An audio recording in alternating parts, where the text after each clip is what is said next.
안녕하세요. 장창호 삼국유사. 지난 시간 연호랑 세우녀에 이어서 오늘은 미추왕과 댄립병정에 대해서 말씀드리겠습니다. 시청자 여러분, 미추왕릉에 가보신 적이 있으십니까? 경주 대릉원을 쭉 거닐다가 계림숲을 만나게 되죠. 그 계림숲 한쪽에 야트막한 담장을 발견하게 될 겁니다. 그 담장 안쪽에 쭉 안쪽을 들어가서 쭉 거닐다 보면 또 대숲에 둘러싸이지는 않았습니다. 대숲 한쪽 편에 보무도 왕릉을 볼 수 있습니다. 거기가 바로 신라 경주 김씨의 첫 임금인 미추왕릉입니다. 자, 김알지가 석탈해 이사금 때 나타나서 계림에서 나타났다고 했죠. 나서 바로 퇴자가 되면서 다음 왕을 할 수 있었음에도 불구하고 현실적으로는 왕이 될 수 없는 입장이었을지도 모릅니다. 대대손손 5대를 이어서 경주 사람들과 경주 백성들의 신망, 그리고 경주의 문화, 당시 계림이겠죠. 그 계림의 문화와 습속을 다 익히고 난 다음에 이제 때가 되었다 해서 13대 이사금에 이르러서 첫 경주 김씨 왕이 됩니다. 이로부터 계속 신라 하대까지 이어지는데 중간에 박씨 왕이 한두 분 나오기도 합니다. 하지만 끝까지 이 신라 왕조의 대표 성씨라고 할 수 있는 김씨 세습이 내물왕 때부터는 시작이 됩니다. 자, 이 미추왕릉의 위용은 어디에서 왔는가? 물론 경주 김씨의 설화에서 만들어졌다고 할 수 있습니다. 한 나라, 한 왕조가 어떤 통치력, 왕권을 계속 이어가다가 36대인 해공왕에 이르러서 그러고 보면 태종 무열왕 29대 왕이거든요. 그때 삼국 통일의 기반을 마련하고 문무왕 때부터 통일 신라 시대가 이어집니다. 전제 왕권, 이제 삼국을 통일도 했겠다. 왕조가 엄청난 힘을 받습니다. 그래서 36대의 해공왕인데 35대 성덕왕 때 대단한 전제 왕국이 완성됩니다. 그래서 그 뒤로 더 강력한 왕이 나올 수도 있었는데 딸이 나오려는 운명인데 아들로 태어난 이가 있으니 그가 바로 해공왕입니다. 이 해공왕 지나서 다음부터는 신라 하대가 계속됩니다. 태종 무열왕계의 전제 왕조가 끝나고 귀족들의 내물왕계가 왕위를 이어받으면서 귀족들의 정치 시대가 옵니다. 그래서 왕권에 짓눌렸던 귀족들이 반란과 모반을 하기 시작하고 신라 하대는 정말 피비린내 나는 역사를 이어가게 됩니다. 오늘은 김씨의 첫 왕님 미추 이사금 때 이야기로서 사실은 해공왕 시대에 있었던 이야기를 삼국유사에 기록해 놨습니다. 서기로 치면 779년입니다. 이때 해공왕의 신하인 이찬, 나중에 시중이 되고 중시가 되기도 하는데 이 이찬은 신라의 17관등 중에 두 번째 계급입니다. 그 이찬, 김경신과 해공왕은 워낙 유약하게 태어났기 때문에 굉장히 어떤 왕으로서의 배심이랄까, 치고 나가는 이런 게 굉장히 약했기 때문에 신하들도 그걸 알았겠죠. 근데 어느 날 해공왕의 꿈속도 아닌데 김유신 장군의 호령 소리가 들립니다. 왜 그러냐 하면 김유신의 후손인 손자뻘인 김융이 모반을 일으켜서 역적모의를 하다가 발각이 되어서 처형을 당하게 됩니다. 물론 이 처형은 해공왕이 명령을 했겠지만 이 차는 신하 김경신이 집행을 합니다.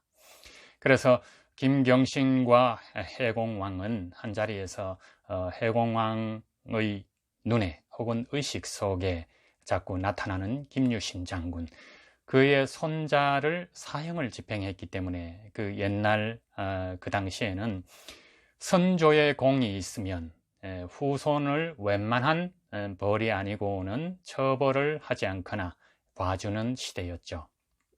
하지만 모반죄는 예로부터 극형에 처해지지 않습니까? 그래서 김유신의 후손을 처형시켰다는 어떤 심적인 시달림이 계속되었습니다. 그래서 김경신이 어느 날 그렇다면 대왕이시여 미추왕께 가봅시다. 왜요? 이 미추왕은 김시왕의 첫 시조이기 때문에 또 그만한 권위를 갖고 있기 때문에 중간에 김유신 장군의 어떤 혼령이 미추왕이 물리쳐주지 않을까 하는 기대를 가졌던 거죠. 그래서 나들이를 갑니다. 갔더니만 죽현능, 미추왕릉을 일견 죽현능이라고 합니다. 그때 이서국과의 전투에서 3대 유리 이사금 때, 기록이 조금씩 다르다고 말씀을 드린 바 있습니다. 유리 이사금 때 이서국과의 전쟁에서 이서국을 병합하게 됩니다. 그리고 약 200년이 넘은 뒤에 유래 이사금은 미추 이사금의 다음 이사금입니다. 14대죠. 유래 이사금 때 이서국에서 독립전쟁을 일으켜 금성으로 쳐들어오게 됩니다. 그때 신라군이 좀 수세에 몰리고 있었는데 안개 속에서 나타난 병정들이 댄립병정이었죠. 머리나 귀에 쪽에다가 대나무 이파리를 꽂은 이 병사들은 이서 군사들이 철제로 무장해서 굉장히 군기도 세고 훈련도 많이 받았습니다. 그래서 신라군을 썰어버리려고 하는 찰나에 나타난 이 주겹군은 현실적으로 보면 가야병사일 확률이 높다고 말씀드렸죠. 그래서 철제 무기, 또 가야가 철제가 굉장히 발달했지 않습니까? 그래서 또 병기 훈련도 대단했을 테고요. 이 창들이 다 쇠창들입니다. 그래서 이서 군사를 삽시간에 무찔렀고 퇴를 하게 만듭니다. 그래서 결국에 이서를 멸망시키는 데 기여하는 게 이 주겹군입니다. 이 주겹군이 늘 그 주겹군의 이야기를 꺼내면서 이제 김유신 장군이 이렇게 나타난다고 이야기를 하고 있었는데, 사실 그때 죽현릉에 머물러든 해공왕과 김경신의 눈앞에 회오리 바람이 일면서 진짜 김유신 장군의 혼령이 나타나는 것이었습니다. 그래서 여차여차 이서국과의 이런 전쟁 이야기도 하고, 우리 김씨 왕조, 우리 신라가 얼마나 이렇게 애를 써서 만든 왕국이냐 하고 설득을 했지만, 김유신 장군은 자신의 후손이 극형에 처해졌다는 사실에 분개를 합니다. 내가 나라에 세운 공이 어느 정도인데 이렇게 대할 수 있느냐 하면서 해공왕에게 따집니다. 사실은 혼령이 나타났다기보다 해공왕의 머릿속에서 그런 생각을 했더랬겠죠. 그래서 이 김유신 장군이 결국에 미추왕릉 속으로 들어갑니다. 미추왕릉이 김유신을 호령해서 불렀기 때문입니다. 왕릉 속에서 미추왕과 김유신의 은성이 높아집니다. 하지만 미추왕릉은 왕이 갖고 있는 보금을 들고 김유신을 내리치려고 합니다. 자네가 아무리 나라에 위해서 훌륭한 일을 했다지만 자네 같은 사람이 이렇게 후대의 왕들을 이렇게 힘들여 하고 나라를 떠나려고 하면 되느냐. 왜냐하면 김유신 장군은 이제 나의 후손이 이런 처형을 당했고, 그래서 나의 신라를 위한 공도 무의로 돌아갔다. 그래서 이 나라를 떠나고자 한다고 했거든요. 김유신은 원래 그 정조 할아버지가 김무력이라고, 김무력은 또 가야, 김유신도 김수로 왕의 12대 손이고, 김무력은 제10대 왕인 가야의 구형왕과 같은 형제지간일 겁니다. 그래서 구형왕이 가야를 신라에 바치고 난 뒤에, 법흥왕에게 바쳤죠. 바치고 난 뒤에 그 공을 또 김무력 장군은 가야 사람이었지만 신라에 귀의해서 그 신라가 삼국 통일 전쟁을 일으킬 때 백제의 성왕을 살해한 그 공으로 진골에 진입을 했습니다. 신라 관등에서 진골이 되었기 때문에 어마무시하지 않습니까? 그래서 그 미추왕이 김유신을 나무라고 있습니다. 자네 같은 사람이 떠나면 안 된다. 내가 3번 묻겠다. 그 대답을 하지 않으면, 여기에 남아있겠다고 하지 않는다면 내가 자네의 목을 치겠다. 장군에 이렇게 이야기를 합니다. 첫 번째 묻습니다. 이래도 신라를 버리고 떠나겠느냐? 김유신. 네, 저는 신라에 기대하는 게 없어졌습니다. 나라를 떠나겠습니다. 두 번째 다시 묻습니다. 그래도 떠나겠다고 합니다. 세 번째도 묻습니다. 그래도 김유신은 나라의 만정이 떨어져서 이제 떠나고자 한다고 합니다. 그러자 복음을 내리치려고 홀령이 복음을 들어서 내리칠 리는 없지 않습니까? 그래서 여차여차 이야기를 하는데 김유신이 승복을 합니다. 자, 이건 무엇을 이야기합니까?